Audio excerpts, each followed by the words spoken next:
ያልገባኝ ሴትዮ ገብቷት የሰራችው ነገር እኔ ያልገባኝ ነገር ምንድነው? ይሄ ሰውዬ እንዴት አድርጎ ይሄን ነገር ሰራ? እኔ ያላወቅኩት ነገር ምንድነው እየጠይቃለሁ። ኦሬዲ ይሄን ያነ ነገር ይደታቃዋል። ምን ብሎ መተኛት የሚባል ነገር የለም። ገባችሁ አይደል? ዮናስ ሞን ታውቁት እንደሆነ አላውቅም። በዚህ ጊዜ ምን ሲል ሰማሁት መሰላችሁ? በዚህ ጊዜ መቆም የሚባል ነገር የለም። አሊያ ወደፊት እየሄዳችሁ ነው፣ አሊያ ደግሞ ወደ ኋላ እየሄዳችሁ ነው። ብትቆሙ ዓለም ጥላችሁ እየሄዳችሁ ነው። የዛ ጊዜ ደግሞ እናንተ ወደ ኋላ እየሄዳችሁ ነውና መቆም። አሁን ተፈትነን ከዛን ውጤት ይመጣል ወይ እናልፋለን ወይ እንወድቃለን። ግን ጥያቄው ከዛስ ውጤት ከመጣ በኋላ ይሄ ነገር 12ኛም ክፍል ሆናችሁ 11ኛም ሆናችሁ 10ኛም ሆናችሁ ኢቭን 9ኛም ሆናችሁ ያስጨንቃችኋል። ከዛስ የሚለው ነገር ማለት ነው። ከተማርኩ 11ኛ ክፍል ከጨረስኩ በኋላስ? ሰላም እንዴት ናችሁ? ረግብ እባላለሁ ለማታውቁኝ ማለት ነው። ዛሬ ከረንትሊ የምናወራው 12ኛ ክፍል ከተፈተነን በኋላ ውጤት መጣም ወደቅንም አለፍንም ከዛ በኋላ ምን እናድርግ የሚለው ነገር ከኔ ኤክስፒሪየንስ በጣም ብዙ ነገሮችን ማካፈላችሁ ይሆናል ማለት ነው። በስርዓት አዳምጡኝ። ቁም ነገር ሶሻል ሚዲያ ለማየት የምትመጡ ከሆነ በተለይ ደግሞ መማር የምትፈልጉ ሰዎች ከሆናችሁ ማለት ነው ቻናሉን ይሄን ቻናል ሰብስክራይብ ማድረግ እንዳትረሱ። ዛሬ ባታደርጉት የሆነ ቀን ታደርጉታላችሁ። ምክንያቱም ዩቲዩብ ቻናሉ በጣም ለእናንተ ያስፈልጋችኋል።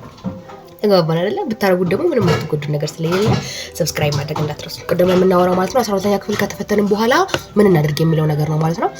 ኦሬዲ ብዙዎቻችን የምናስበው ማለት ነው ከኔም ጭምር ማለት ነው ያው ኦሬዲ እኔ 12ኛ ክፍል ተማሪ ነኝ። አሁን የማስበው ማለት ነው 12ኛ ክፍል ውጤት ከመጣልኝ በኋላ ያለው ነገር እውነቱን ለመናገር ያሳስበኛል። ወይ የማልፍ ከሆነም ያሳስበኛል፣ ከወደኩም ደግሞ ይበልጥ በጣም ያሳስበኛል ማለት ነው። ግን ዞሮ ዞሮ ዋናው ማወቅ ያለባችሁ ነገር ማለት ነው ትልቅ ነገር አድርገን ማየት እንደሌለብን ነው የማስበው። ማለት እውነትም የአንድ የህይወት ክፍል ምዕራፍ ነው። በመጨረሻ እድል ምንም የሚቀልድ ነገር ስለሌለ ማለት ይሄ የ12ኛ ክፍል በተለይ አሁን 12ኛ ክፍል ከሆናችሁ ማለት ነው አንድ ቪዥናችሁ አድርጋችሁ ልታስቡት የሚገባው ነገር ኢንተራንስን ጥሩ ውጤት ማምጣት ነው እንጂ ጥሩ ውጤት አንድ የተማርኩት ነገር እንደውም በዚህ አጋጣሚ ልንገራችሁና ወድቀን የምንወስነው ውሳኔና አልፈን የምንወስነው ውሳኔ በጣም የተለያዩ ነገሮች ናቸው። ኦኬ በተጎዳ ሳይኮሎጂ የምትወስኑት ውሳኔ ማለት ነው በወደቀ ሞራል የምትወስኑት ውሳኔና ንጹህ በሆነ አልፋችሁ የምትወስኑት ውሳኔ ማለት ነው በጣም የተለያዩ ነገሮች ስለሆኑ ስለዚህ አልፎ ለመማር ሳይሆን ለማለፍ ራሱ ማለት ነው አሪፍ ውጤት ለማምጣት ራሱ መስራት እንዳለብን ነው የሚሰማኝ። የግድ አልፈን ትልቅ ነገር ማምጣት የለብንም። ገባችሁ አይደል? የሆነ በቃ ፋንሲ የሆነ ዩኒቨርሲቲ መግባት የለብንም፣ ግን ያን ውጤት ማምጣት አለብን። ምክንያቱም አስቡት ስንት ዓመት የተማርነው 12 ዓመት ተምረን ማለት ነው። መውደቅ ማለት ምን ማለት ነው እንዴ? ሳላወሳስብባችሁ ወደ ዋናው ፖይንት ትገባላችሁ ማለት ነው። 12ኛ ክፍል በቃ በጣም ትልቅ ነገር አድርጋችሁ አታስቡት። እንደ ህይወት መጨረሻ አይደለም። በቃ ተፈተንን ካለፈን ከወደቀን ግን እኔ የሚሰማኝ ነገር እዚህ መሀል ልነግራችሁ እንደፈለኩት ማለት ነው ማለፍ እስከዛሬ የለፋንበትን ነገር ማለት ነው መስራት አለብን። ገባችሁ አይደለ? በጣም ብዙ ነገር ለፍተናል፣ በጣም ብዙ ነገሮችን ሰርተናል። ስለዚህ ማለፍ እንዳለብን ነው እኔ ማስበውና በተጎዳ ሳይኮሎጂና በሞራል ባለው ሳይኮሎጂ የምንወስናቸው ውሳኔዎች በጣም የተለያዩ ናቸው። ወድቀንና አልፈን የምንወስናቸው ውሳኔዎች በጣም የተለያዩ ስለሆኑ ማለት ነው። ስለዚህ ማለፍን እንደ ቀላል ነገር አትዩት። ማለት ተማራችሁም አልተማራችሁም ማለፍ አስፈላጊ ነገር ነው። ስናልፍ ደግሞ አስባችሁታል ለመኖር አይደለም። አሁን ለምሳሌ ሰርተን ምግብ ምንድነው ብር ለማግኘት አይደል? መቼ ስለሌላ ነገር አይደለም ማለት እውቀት ላገኝ ነው የምማረው የሚል ሰው እውነቴን ነው ከዚህ ከስንት አንድ ሰው እንኳን ሬር ነው እሱ ራሱ ማለት ነው። ኦሬዲ ለመኖር ነው ሁሉ ገባችኋል? ለመኖር ነው። ስለዚህ ለመኖር እስከሆነ ድረስ ማለት ነው ሰው ሆነክም እኮ ጸጋ ተሰጥቷል ማለት መኖር ትችላለህ ኦሬዲ ማለት ነው። የግድ ፈተናውን አልፈ ዩኒቨርሲቲ ገብተህ ሰርተህ ምናምን መሆን የለበትም እና ወድቀህም ቢሆን መማር ትችላለህ። ገባችኋል? ወደቅንም አለፍንም እኩል ነው የሚያስጨንቅ። እውነቴን ነው። ወደቃችሁም አለፋችሁ ማለት ነው እኩል ነው የሚያስጨንቅ። የወደቀውም ያለፈውም የመኖር ሁኔታ ሁሉንም ያስጨንቃል። እንደውም ላለፈው ሰው ዩኒቨርሲቲ ገብቶ መማሩ በጣም ሊያስጨንቀው ይችላል ብዬ አስባለሁ። ኦሬዲ አሁን ማለት ነው የወደቀው ሰው እኮ አንድና አንድ ምርጫው ስራ መስራት ነው። ያለፈ ሰው ግን ማለት ነው አንደኛ ልማር ብሎ ያስባል፣ ሁለተኛ ደግሞ ስራ ልስራ ብሎ ያስባልና ትንሽ ከባድ ነው እንደውም ላለፈ ሰው ብዬ ነው የማስበው። ኦሬዲ እንደ ኦፖርቹኒቲ ሰዱት ልላችሁ ፈልጌ ነው የወደቃችሁ ሰዎች። አሁን በዚህ ጊዜ ማሏሻችሁና ልንደብቀው ማንችለው ነገር የሶሻል ሚዲያ ለውጥ በጣም እየመጣ ነው ያሉት። አስባችሁ ሊሆን ይችላል፣ አይታችሁ ሊሆን ይችላል። አሁን በጣም ሶሻል ሚዲያ የሚጠቀሙ ሰዎች እኔ እንጃ በአንድ ጊዜ ይሄ ነው የማይባል ገንዘብ ሲያፍሱ አይተናልና አንድ ምድር ላይ የኖርን አንድ ቦታ ላይ የኖርን አንድ ሀገር ላይ በተለይ ደግሞ አንድ ኢትዮጵያ ላይ የኖርን ምንድነው እሱ ብላችሁ ያስባችሁ አታውቁም? እኔ አልገባኝ እነሱ የገባቸው ነገር ምንድነው ብላችሁ መጠየቅ አለባችሁ። እኔ እንደዛ ነው የምጠይቀው። እኔ አልገባኝ ሴትዮ ገብቷት የሰራችው ነገር እኔ አልገባኝ ነገር ምንድነው? ይሄ ሰውዬ እንዴት አድርጎ ይሄን ነገር ሰራው? እኔ ያላወቅኩት ነገር ምንድነው ብዬ እጠይቃለሁ። ኦሬዲ ይሄን ያነ ነገር ይደታቃዋል። ምን ብሎ መተኛት የሚባል ነገር የለም። ገባችሁ አይደል? ተማራችሁም አለፋችሁም ወደቃችሁም ዋናው ስኪል ያስፈልጋችኋል። በቃ በዚህ ጊዜ ሶሻል ሚዲያ ማወቅ ግዴታ ነው። በቃ የሶሻል ሚዲያ ቪዲዮ ኤዲቲንግም ሆነ ግራፊክ ዲዛይንም ሆኑ ኮንቴንት ክሬተርም ሆኑ የዚህን ጊዜ ያመጣውን ነገር መጠቀም ግዴታ ነው። ተከባበናል። የነገርኳችሁ ያለው ነገር ይገባችኋል። አለፋችሁም ወደቃችሁ it doesn't matter። ገባችኋል?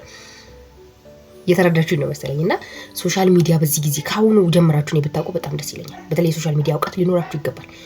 በተለይ ደግሞ ይውላችሁ ቪዲዮ ኤዲቲንግ በተለይ ደግሞ ፍሪላንሲንግ ብታደርጉ በጣም አሪፍ ነው። ምክንያቱም የሚከፈላችሁ በዶላር ነው፣ እናንተ የምትከፍሉት ደግሞ በብር ነው። አስባችሁታል? በጣም ትልቅ ልዩነት ነው ያለውና ፍሪላንሲንግ ስትሰሩ ደግሞ ቪዲዮ ኤዲቲንግ መሆን ቪዲዮ ኤዲቲንግ ግራፊክ ዲዛይነር በተለይ ደግሞ በጣም በዚህ ሰዓት በጣም ደስ የሚለው ዩቲዩብ አውቶሜሽን ማለት ነው። ቢግ ዲል ግን ደግሞ ሁሉም የራሱ ሪስክ አለው። ገባችኋል? ሁሉም የራሱ ሪስክ አለው። ሁሉም የራሱ እንትን ደካማ በጣም የሚያሰለች ነገር አለ። ለምሳሌ ዩቲዩብ አውቶሜሽን ስትገቡ ማለት ነው ቫይራል ላይ ወጣ ይችላል። በጣም አዝግ ነው። ኮንሲስተንሲ ይፈልጋል፣ ዲሲፕሊን ይፈልጋል። በቃ ራሳችሁን አሳምናችሁ እዛ ውስጥ መግባት አለባችሁ። ዝም ብላችሁ ብድግ ብላችሁ ገብታችሁ እዛ ውስጥ ልታረጉት የማትችሉት ነገር ነው አንዳንድ ጊዜ የሚሆነውና ሁሉም የራሱ ደካማ ጎን እንዳለው አውቃችሁ አሁን ራሱ በተጀመሩት በጣም አሪፍ ነው ብዬ አስባለሁና ወደቀንም አለፍንም ማለት ነው። አሁን በዚህ ሰዓት ወደኩም አለፍኩም እኔ የግድ መስራት አለብኝ። ገባችኋል? በዚህ ጊዜ ደግሞ መስራት በጣም ቀላል ነው እያልኳችሁ ነው። ሌሎች ሰዎች እኮ አስቡት፣ እኔ አሁን በኔ እድሜ ያለ ልጅ እኮ ቡጋቲ ሲነዳ ይቻላል እና ታስቡ አይሰማችሁም? እናንተ አስቡት፣ አንድ እድሜ ላይ ሆናችሁ እሱ ምናምን እንደዚህ ሀገሪቷ ምድሯ እንደዚህ ይዞራታል እና ብዙ ጊዜ ትጠይቃላችሁ እና እናንተ አስቡት አታስቡት አላውቅም፣ ግን እኔ በጣም ነው የማስበው። እኔ እነሱ የገባቸው እኔ ያልገባኝ ነገር ምንድነው? እኔ በጣም ነው መጎርጎር በጣም ነው ደስ የሚለኝና ለመማር አለብን ብዬ ሰው እስከሆነ ድረስ ማለት ነው። የህይወት መጨረሻ አይደለም፣ ግን ማወቅ ያለባችሁ ነገር በተኮዳ ሳይኮሎጂ የምንወስነው ውሳኔና ሞራል ባለው ሳይኮሎጂ የምንወስናቸው ውሳኔዎች የተለያዩ ስለሆኑ ማለት ነው። እስከዛሬ ከተማሩ ማለፍ ብቻ ኦኬ፣ ጥሩ ውጤት አምጥቶ ማለፍ ብቻ። ይሄ እሷን ፖይንት ያዟት እንጂ ገብቶ መማር አለመማር እንግዲህ የራሳችሁ ምርጫ ነው። ግን አንድ ነገር እዚህ ጋር ልነግራችሁ የምፈልገው ነገር ማለት ነው፣ አንድ ልጅ እንደውም እንትን ተብላ የሰማሁት ነገር ምንድነው የሆነ ሰዓት ማለት ነው ትምህርት አስፈላጊ የሚሆንበት ጊዜ ይመጣል። ገባችሁ አይደል? ትምህርት በጣም ኢሴንሻል የሚሆንበት ጊዜ ይመጣል። ያለ ዲግሪ የሚያስፈልግበት ጊዜ ይመጣል እና የሆነ በቃ ዩኒቨርሲቲ ገብቶ የወጣም ሰው የሚያስፈልግበት ጊዜ ይመጣል። እንደ ቀላልም አትዩት። ዩኒቨርሲቲ ገብቶ መማርም ተግባባናል። ዩኒቨርሲቲ ገብቶ መማርም እንደ ቀላል ነገር አትዩት። ማለት እንትን አልኳት ቀላል ነገር ማርጋችሁ አትዩት። ዛሬ ያ ነገር ባያወጣ ነገ ሊያወጣ ይችላል። ገባችኋል? እንደውም አላይቭ ፖድካስት ታውቃላችሁ? አብርሃም ፋንቱን ካወቃችሁት ማለት ነው ምን ሲል ሰማሁት መሰላችሁ? አንድ ነገር ወርቆ ካገኛችሁ ጊዜ ነው የጣለው፣ ተነስቶ ካያችሁ ጊዜ ነው የጣለው። የሚያነሳ የሚጥልም ጊዜ ነው። የጊዜ እንጂ የሰው ኃያል የለው የሚባል ነገርም ሰምታችሁ ልታውቁ ትችላላችሁና የጊዜ እንጂ የሰው ኃያል የለው። ገባችኋል? ጊዜ በጣም ብዙ የሚያደርጋቸው ነገሮች አሉ። ዛሬ እንደዚህ የተማረ ዲግሪ ያለው ሰው እንደዚህ ወርዶ ወታች ብታዩ ማለት ነው ነገ ደግሞ የሚነሳበት ጊዜ ይመጣልና ዩኒቨርሲቲ ገብቶ መማሩንም እንደ ጣል አታርጉት። ገባችሁ? ተጠንቀቁ። ሁሉ ነገሩ በውሳኔ ስትወስኑ ከራሳችሁ ጋር በጣም አስቡበት። ያለማንም ተጽዕኖ ማለት ነው። ያለማንም ተጽዕኖ ብትወርቅም እግዚአብሔር ነው የፈጠረ መኖር ትችላለህ። ብታልፍም መኖር ትችላለህ። ምንም የተለየ የሚፈጠር ነገር የለም። የተለየ በቃ ነው በቃ አልፎ ዩኒቨርሲቲ ገብቶ መማር is not big deal። ገባችሁ አይደል? በቃ ሁሉም ሰው ማድረግ የምትችለው ነገር ነውና ጥሩ ውጤት አምጥቶ ማለፍ በጣም አስፈላጊ ነገር ነው። እሱ ለነገራችሁ ፈልጋለሁ። ለመንካት የፈለኩትን ታርጌት የነካው ይመስለኛል። ነገራችሁ የፈለኩት ባጭሩ ማለት ነው ሶሻል ሚዲያ ማወቅ ይኖርባችኋል። ከጊዜው ጋር አብራችሁ ተራመዱ። በጊዜ መቆም የሚባል ነገር ዮናስ ሞን ታውቁት እንደሆነ አላውቅም። በዚህ ጊዜ ምን ሲል ሰማሁት መሰላችሁ? በዚህ ጊዜ መቆም የሚባል ነገር የለም። አሊያ ወደፊት እየሄዳችሁ ነው፣ አሊያ ደግሞ ወደ ኋላ እየሄዳችሁ ነው። ብትቆሙ ዓለም ጥላችሁ እየሄዳችሁ ነው። የዛ ጊዜ ደግሞ እናንተ ወደ ኋላ እየሄዳችሁ ነውና መቆም የሚባል ነገር የለም። ቆም ያለ የሚባል ነገር የለም። ወይ ወደ ኋላ እየሄዳችሁ ነው ወይ ወደፊት እየሄዳችሁ ነው ማለት ነውና ሁሉ ጊዜ መቀየር ልታስቡ ይገባል። ጥያቄ ካላችሁ ኮሜንት ሴክሽን ላይ መግለጽ ትችላላችሁ። የፈለጉ እየተናናካው ተስፋ አድርጋለሁ ማለት ነው። ኦሬዲ ይሄንን ዩቲዩብ ቻናል ሰብስክራይብ ማድረግ እንዳትረሱ ስላችሁ እንዳትረሱ በቃ ሰብስክራይብ አድርጉ። ቻው። በሚቀጥለው እንገናኛለን። ጥያቄ ካላችሁ እንዳልኳችሁ ኮሜንት ሴክሽን ላይ ጠይቁ።